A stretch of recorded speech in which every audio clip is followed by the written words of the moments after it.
Hi there, I'm Stephanie Voigt, the System Director of Community Health at WellSpan Health, and I'm thrilled to join you today.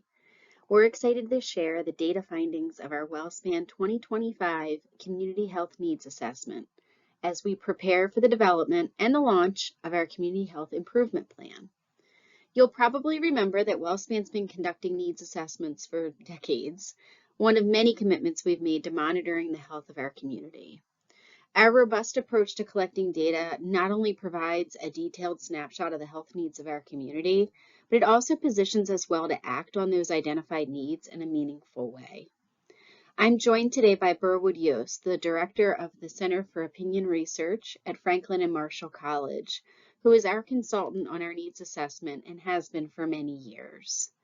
I'm going to walk you through a little bit of the data in the upcoming slides, and then I'm going to turn it over to Burwood to really bring us home.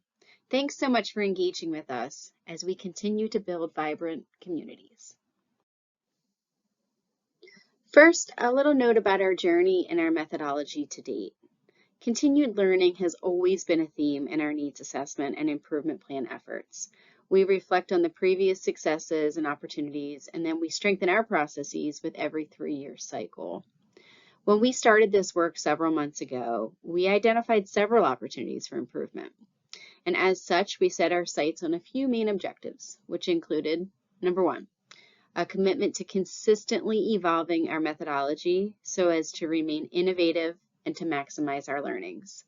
To do this, we leveraged our knowledge of successful data collection with previous technologies that honestly were largely telephonic surveys to encourage completion of our survey using a web-based instrument and approach. Number two is that we remain committed to a community survey that reaches households throughout our region. We also feel strongly that a variety of data collection methods are necessary in order to paint a complete picture of our community. As a result, we utilize various data sources, which include our community survey, as well as secondary data, which is data that's available publicly reported elsewhere, along with other data like our provider survey. Burwood's going to describe this in more detail later, but we're thrilled with the diverse data that we have to share with you. We also wanted to ensure that our processes, which have always been tremendously culturally relevant, continue to evolve and adapt and continue to ensure we are inclusive of our community. This includes making sure the survey instruments are available in multiple languages, distributing the survey in meaningful ways through trusted partners, and engaging the community in personalized ways to really maximize the reach of our survey. We also aim to ensure that our needs assessment and our improvement plan work is well coordinated. This includes ensuring we're coordinated with local stakeholders and also our federally qualified health centers, other partners who are exploring shared needs and data collection strategies. Many of them are also doing community health needs assessment, and we want to ensure that we are aligned. Lastly, we always aim to collect data that's action-oriented. There is no shortage of data available in our communities, and we want to ensure that whatever we collect and report out in our needs assessment has an action-oriented vibe that's well aligned with efforts already planned, already underway, or efforts like our 2030 plan. We feel really great about this work. As we reflect on our journey for this project, we remain focused on improving the life expectancy of our community. We know there are many ways in which our community health needs assessment and our community health improvement plan will help to drive our life expectancy work forward. Our previously analyzed secondary data findings have already spoken to demographic changes in our community, which include an increased senior population, for example. It also details what's happening with children in our community as we observe indicators like health insurance coverage decline, as well as some core data findings around access to care, social drivers of health, health equity, and our community health rankings. This data is incorporated into the slides that follow. You might notice on this slide we also have our 4 health coalitions represented by logos at the bottom of the screen. That's because they've been instrumental in supporting this project. They've been connecting as conveners in our community to ensure a variety of voices are heard.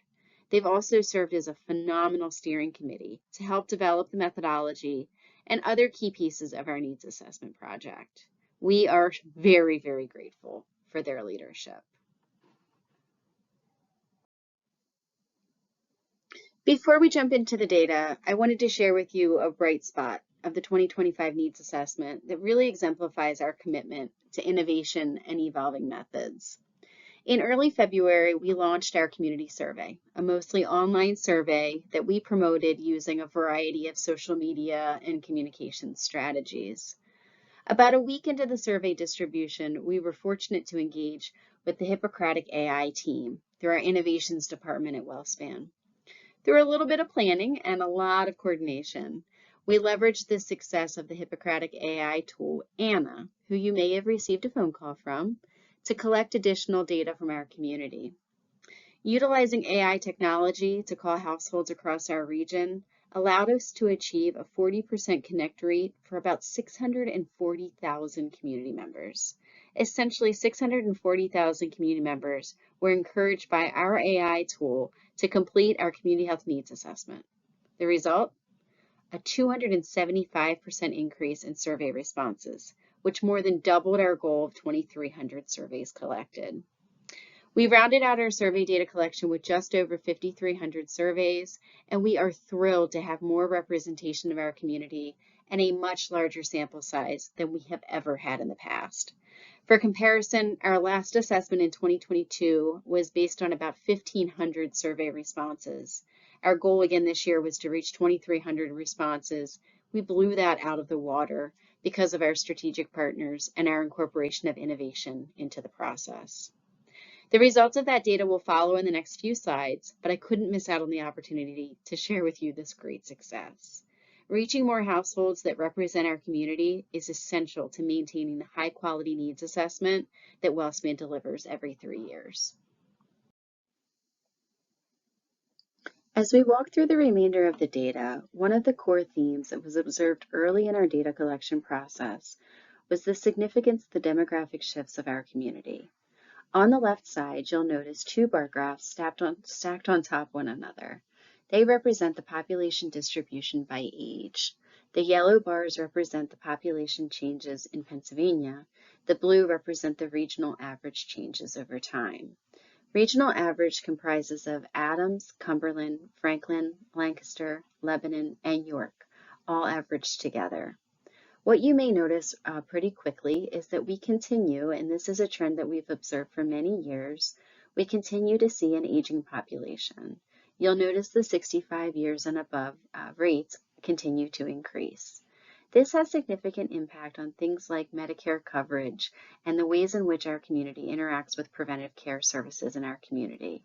There are times, and you'll hear this, where our data doesn't necessarily represent a change in behaviors of our community, but rather represents the demographic changes and the consequences of aging or improved access to care, or in some cases, challenges related to the cost of care. In addition, on the right-hand side, you'll see the ways in which our population has changed over time. So across the bottom x-axis, you'll see the years, and then you'll see all 5 counties of Adams, Franklin, Lancaster, Lebanon, and York represented.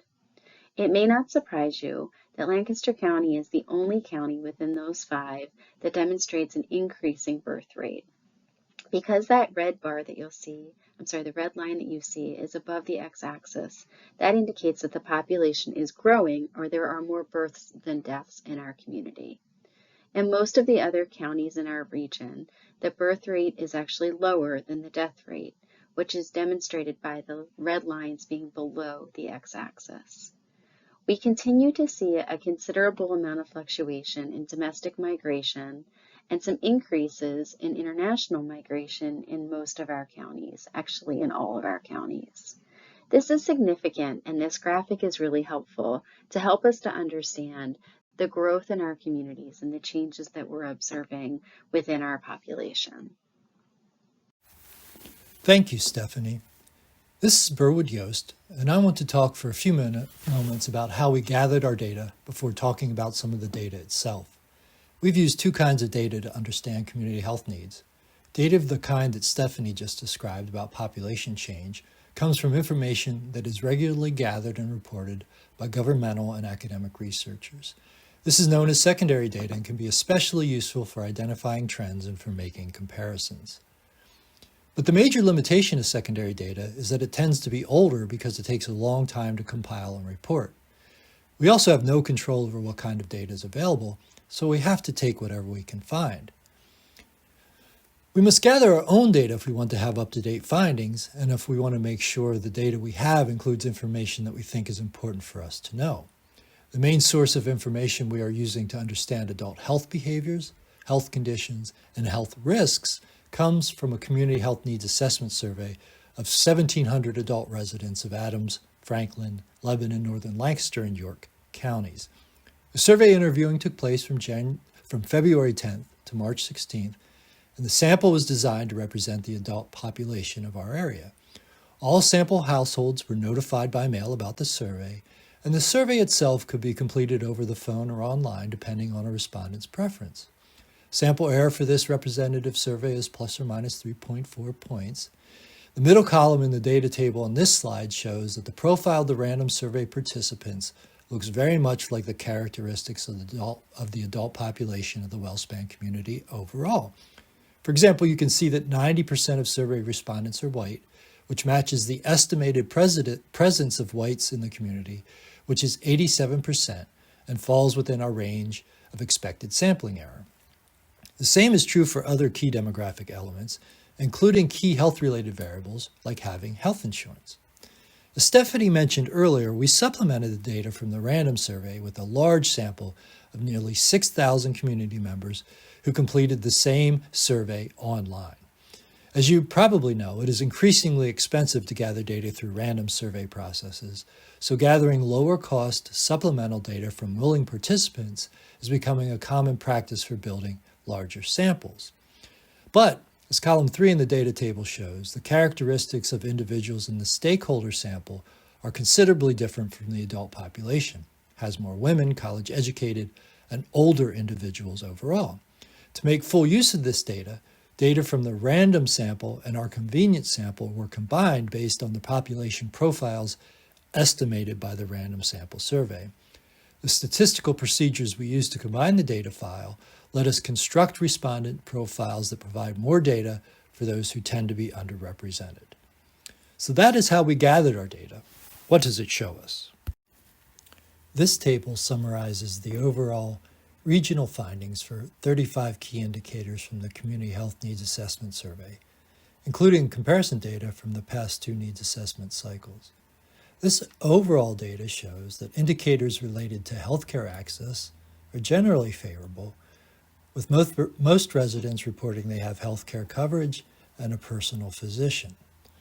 Only 8% do not have healthcare coverage, and 13% say they don't have a personal physician.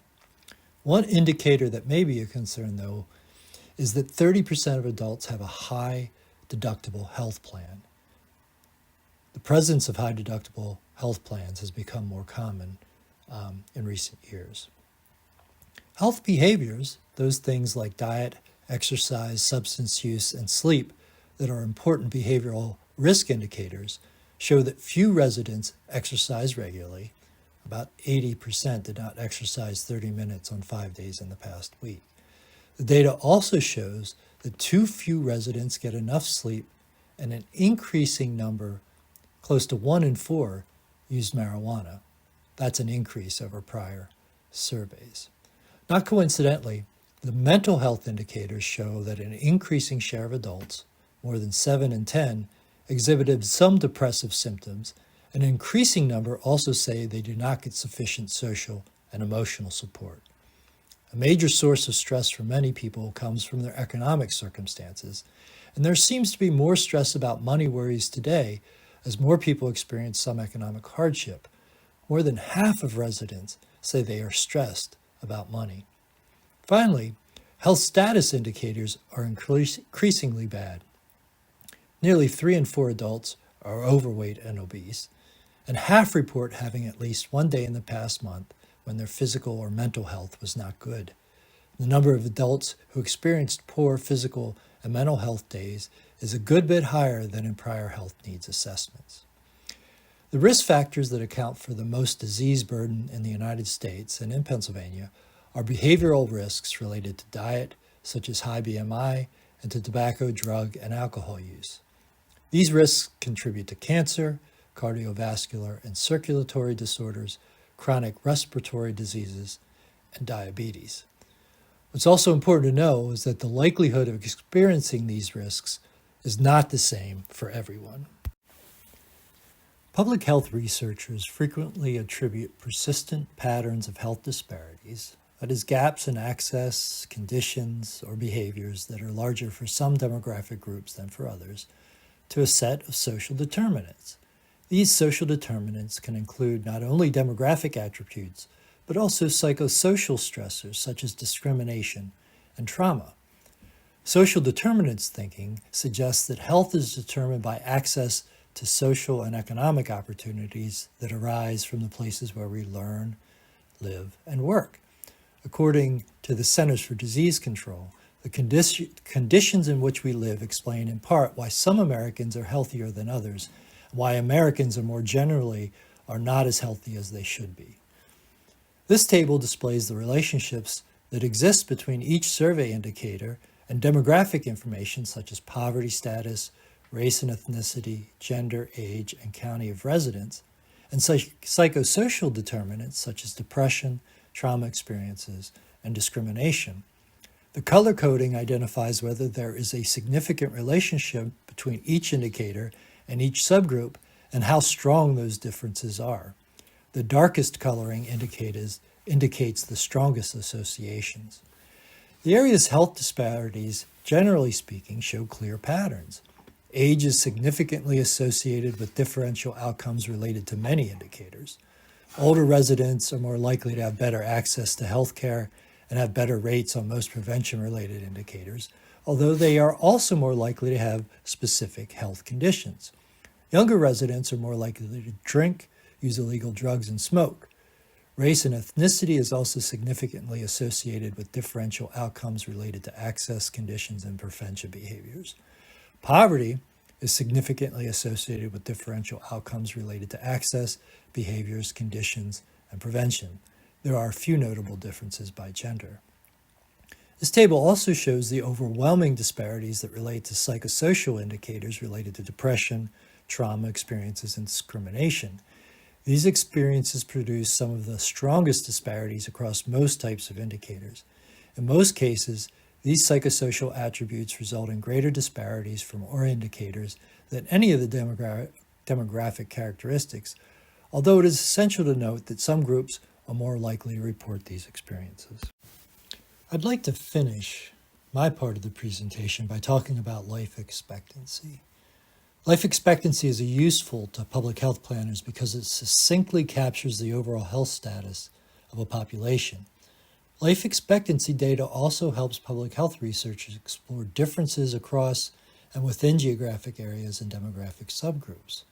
This geographic perspective directly ties health outcomes to complex combinations of demographic and psychosocial characteristics.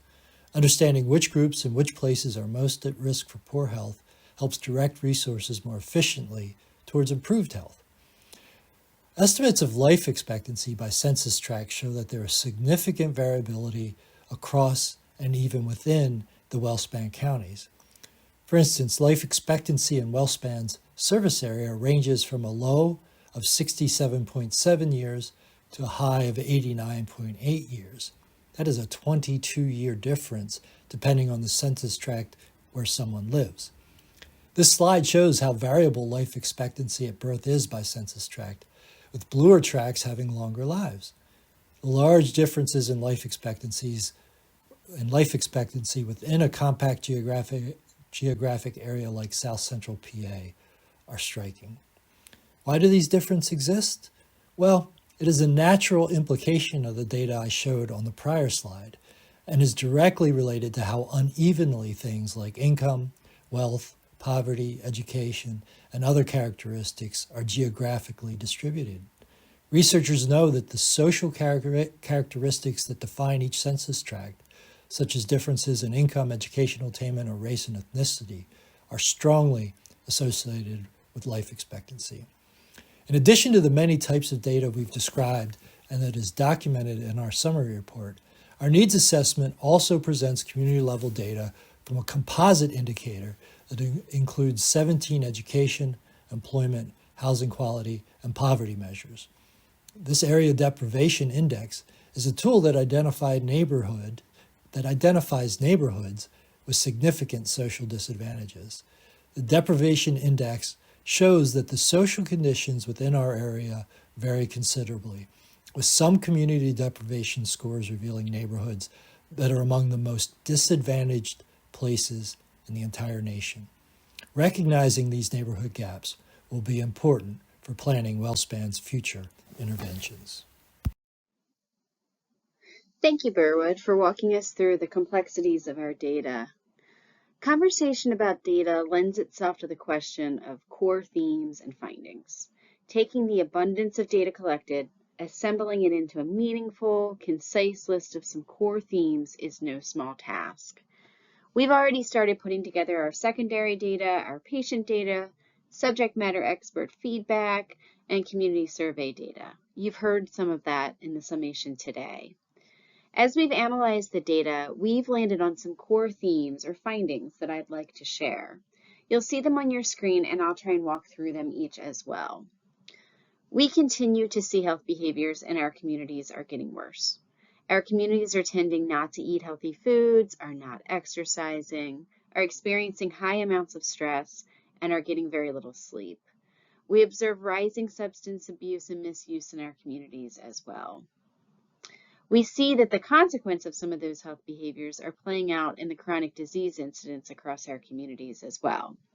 We continue to see chronic diseases like COPD, heart disease, asthma, diabetes, and obesity in our communities, with the rates of these diseases showing increasing rates. Our communities are also challenged by the environmental threats that we see across the region. We know that the Lebanon Valley is known to have poor air quality. Our infrastructure often lends itself to more of the community commuting to work alone as opposed to commuting together with other people. And very few community members use public transportation, all of which contribute to poor air quality. The Robert Wood Johnson Foundation's County Health Rankings consistently ranks the counties within the WellSpan footprint poorly for environmental health, which provides us with a tremendous opportunity. A core theme also observed in this needs assessment has been concerns about cost. In the last 3 years, we've seen most of the concerns about cost get worse. This is across all racial, ethnic, age, gender, and geographic groups, and we see particular concern about the costs associated with healthcare.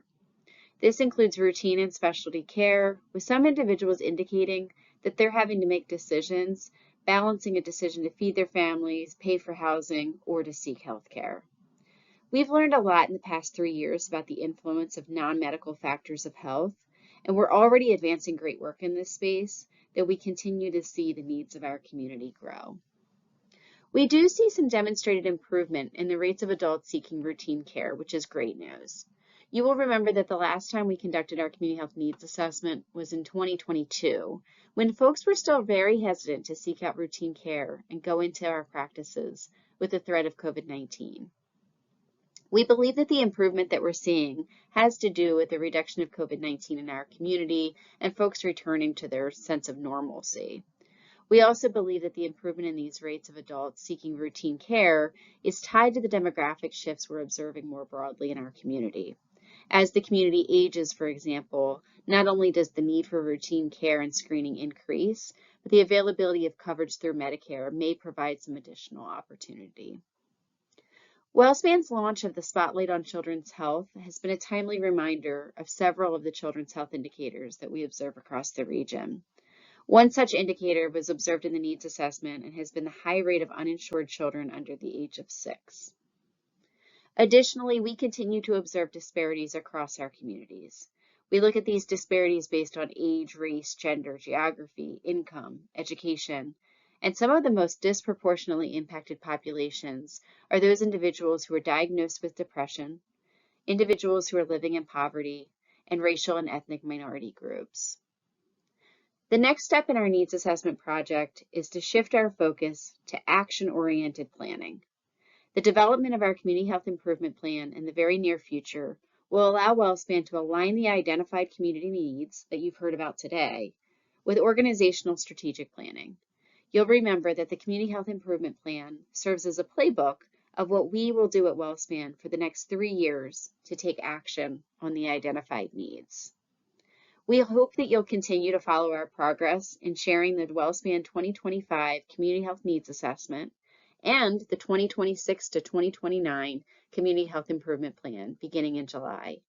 Thank you so much for your time today, and we look forward to talking with you very soon about the ongoing progress of our project. Thank you.